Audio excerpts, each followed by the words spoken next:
Hello. How are you? Welcome to another compilation episode of Metautism podcast.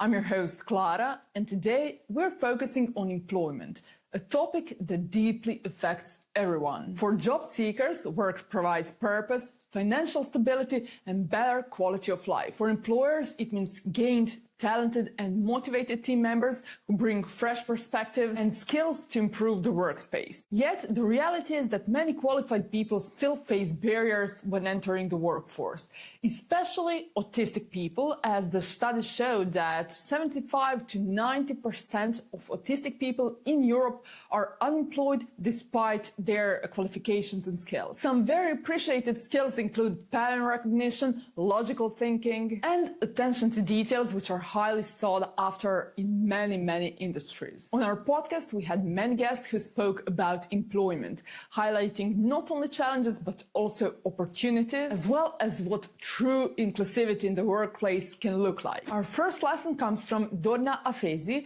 CEO of Autism France, global IT consulting business and social enterprise that employs exclusively autistic individuals as their IT consultants, and that is in permanent roles. With the support of global leaders like D. Richard Branson, Autism has become a model for inclusive employment in tech. Dorna shares her insights on ensuring equitable career development for neurodivergent people, because when everyone has fair access to growth, organizations become stronger, innovation flourishes, and society as a whole becomes more just. First of all, it begins with the management of the company.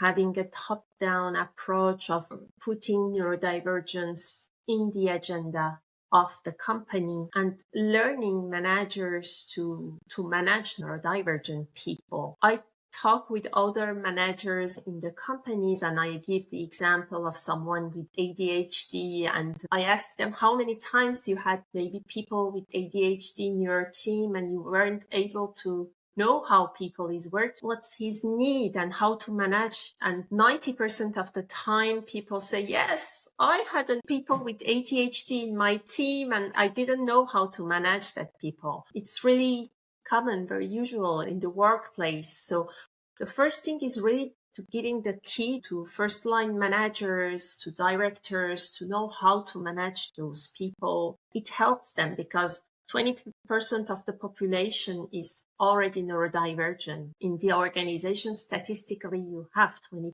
of people neurodivergent.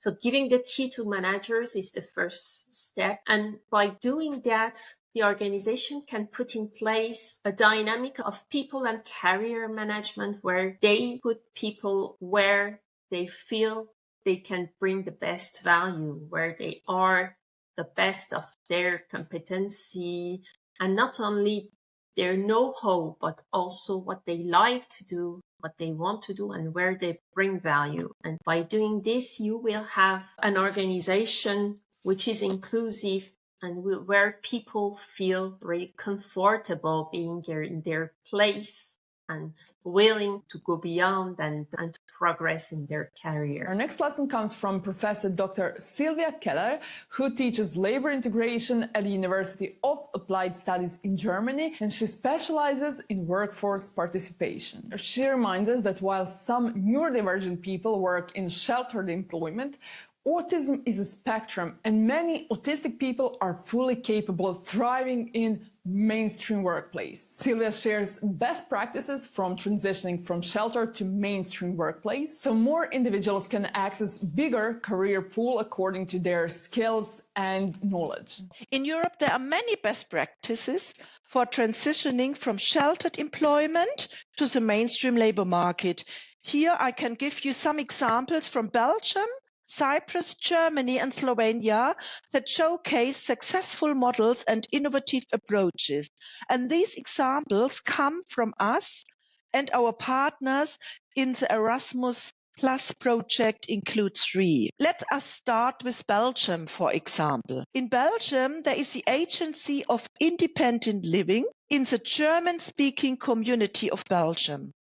And this agency offers an innovative training program directly in companies on the primary labor market. This program allows people with intellectual disabilities to train under real working conditions with contracts that last 1 year and can be extended. The program includes financial incentives and social benefits for trainees, making it attractive for both trainees and employers. Also very interesting and a good practice in Belgium is the next one. It's called long-term internship, and the Agency of Independent Living offers this long-term internship for people with high support needs.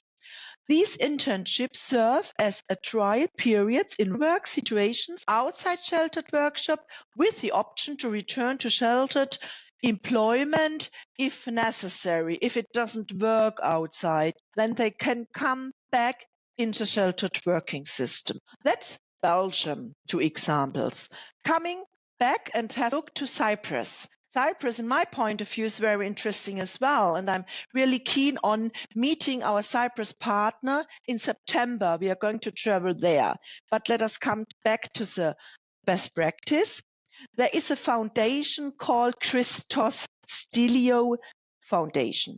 The foundation runs, for example, vocational training programs with young people, especially with young people, both within and outside sheltered workshops, continuously adapting the training to market needs. And outside the workshops, participants can find supported employment, for example, in service companies such as bookstores, cafes, or sports facilities. Looking to Germany, my country, 2 examples. The first thing is it's going to the county Sachsen, and it's called Practical Modules of Diaconie Sachsen.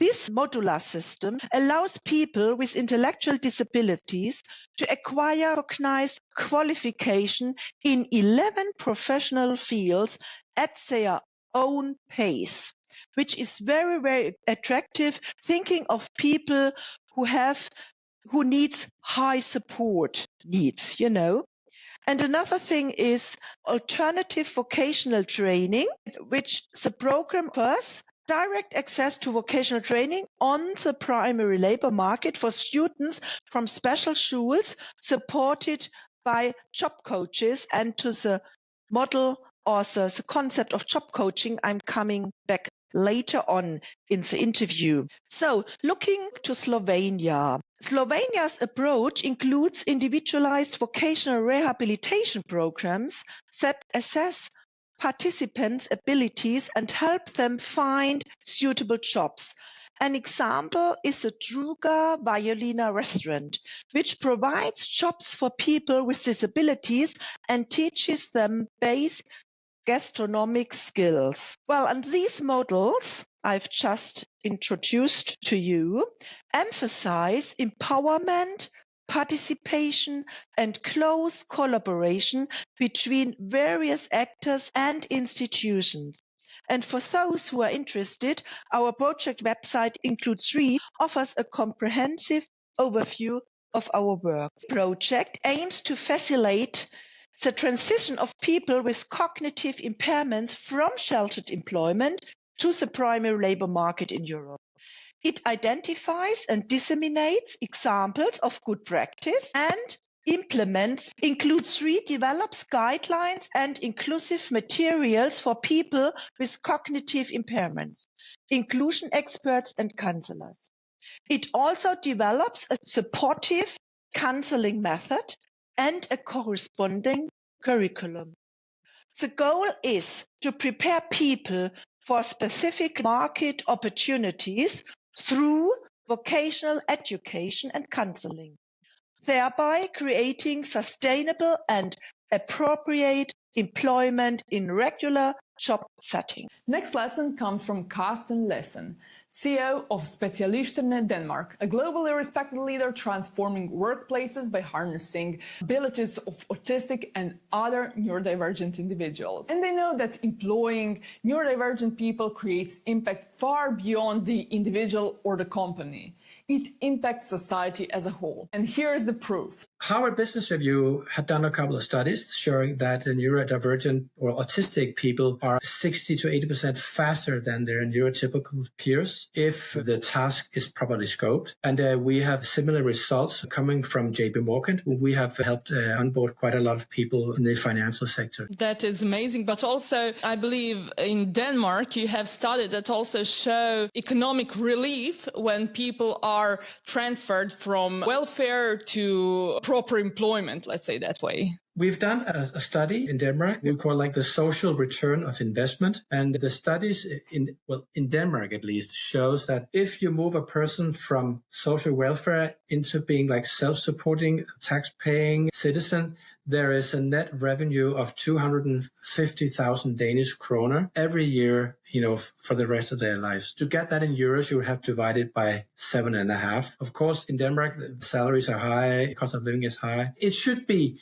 of a government interest to solve this issue because there is a lot of money at stake and there's a lot of well-being at stake here. And one of the major issues here is that society does not really have a phone number or an email address. So society benefits from us solving this problem. But from what I know, there is nobody, at least not in Denmark, that are actually getting paid for solving this challenge. And that is why we sometimes quite often see the problem really being like shot from person to person. That is the reason why Specialiserne was created. We see it as our goal to create the global systemic change so that hopefully 10 or 20 years from now, this is a no-brainer. We will be discussing this issue the way when we're talking about imagining how difficult it was to get women into the labor market back in the 40s or 50s. It took a world war to change that situation.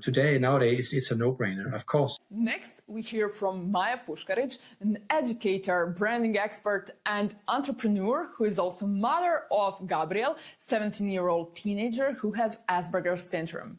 Together, they founded SBG, a company that creates calming tools for everyday stress relief like weighted blankets. Their mission is to employ at least 50% of neurodivergent people and to create supportive and inclusive workplace. Let's get inspired by Maya's vision and see if that could work in companies everywhere. We want to employ at least 50% of neurodivergent people. This is the other reason why we are starting this. So we want to secure a future for Gabriel and also for people similar to him. We know they have maybe some special requirements for their workplace. The society is changing, the companies are changing, but very slowly. So we want to provide them a secure space where they can be genuine and authentic, and also where they can develop their full potential. Maybe someone will enjoy in packing these blankets and sending them. Maybe someone will enjoy in developing websites and our e-commerce site. Maybe someone will enjoy in designing ads for weighted blankets. Someone will enjoy in taking orders and maybe work as in a customer service. So whatever their potential is, where they want to grow, where is their interest, we want to support them. There is also one important thing, and that is that I really want to, empower Gabriel and teach him entrepreneurial skills as much as he can take. And he has done the market research for the blankets, and he was also going with me to the final negotiation with our supplier for the blankets. He was participating in meetings for the design with the lawyer for protecting the trademark and so on. So he was part of this process because I want him to learn, what it takes to build a business. He will definitely pick up something from there. I just want to empower him. Maybe even the blankets will be part of his journey, but maybe he will want in the future to do something completely else and something by himself. And I think it would be a good opportunity for him to learn the process. And, it is not excluded that maybe we will not start a hub for, neurodivergent entrepreneurs and maybe support them in their journey if this is the way they want to try. All options are open. And what would you advise them if they want to try? Just not to give up, honestly, because sometimes I know that entrepreneurship is hard. I really don't like this word hard. It's not hard, it is challenging. And if you are not not a fighter, if you easily give up, then, this is not the story for you. But I know that sometimes Gabriel is prone to giving up if he is, trying something and not getting results, because he likes to see results, of course. The best advice would be not to give up, to explore as much in advance as you can, to talk to other entrepreneurs. And, as people who are neurodivergent, and especially on the spectrum, they want to plan ahead. So, it would be very hard for them if something doesn't go as they planned. That could, wreck them. These are all the challenges. And that's why I think they need support and understanding from someone who will not judge them when they have meltdown because some website didn't want to go up, or something in coding went wrong, or customer complained about something. It's not the end of the world, but for them it might be. So that's why guys don't give up. The next lesson comes from Nataša Novaković, an ESG director at Croatian Employers Association, and they work on integrating various groups of people in the job market. And lastly, let's hear it from Nataša. What is the role of Employers Association in such integration? I think that the role of the employer association, not just in Croatia, but in every association, is not just to build something and to deal with the employers, but also with the society, because it's the same coin. So for us, it's very important to have not just the business subjects like taxes, like labor market in general, but also to have these more social subjects as inclusive labor market, because this is something that is very important. We really signed these two agreements, and we want to include as much as we can the associations who are, I wouldn't say that they are somewhere on the edge, but they are not so visible. And I think that there is a lot of potential in the people who are not on the labor market, not because they cannot be on the labor market, but maybe the employers on the one side doesn't have trust that this person with special conditions can work. On the other hand, maybe they don't have self-esteem that they can do it. So I think it's very important with projects like this to not just to raise awareness, but to raise their conscience that they are able to work. And on the other hand, to educate employers that there is some labor force that they don't think about it. But I'm sure that there are sectors and some kind of the companies that would be very happy with the skills that kind of person has. Thank you so much for tuning in this special compilation of Metautism podcast. I truly hope these amazing lessons from our amazing guests have resonated with you. And if you want to hear more, we do have podcast episodes, but we also have other compilations on technology and innovation and autism in general. So thank you for listening, and until the next time, keep spreading kindness and awareness. And also, of course, thank you to the Erasmus Plus program of European Union for funding this project. All opinions are our own. Thank you, and until the next time, bye-bye.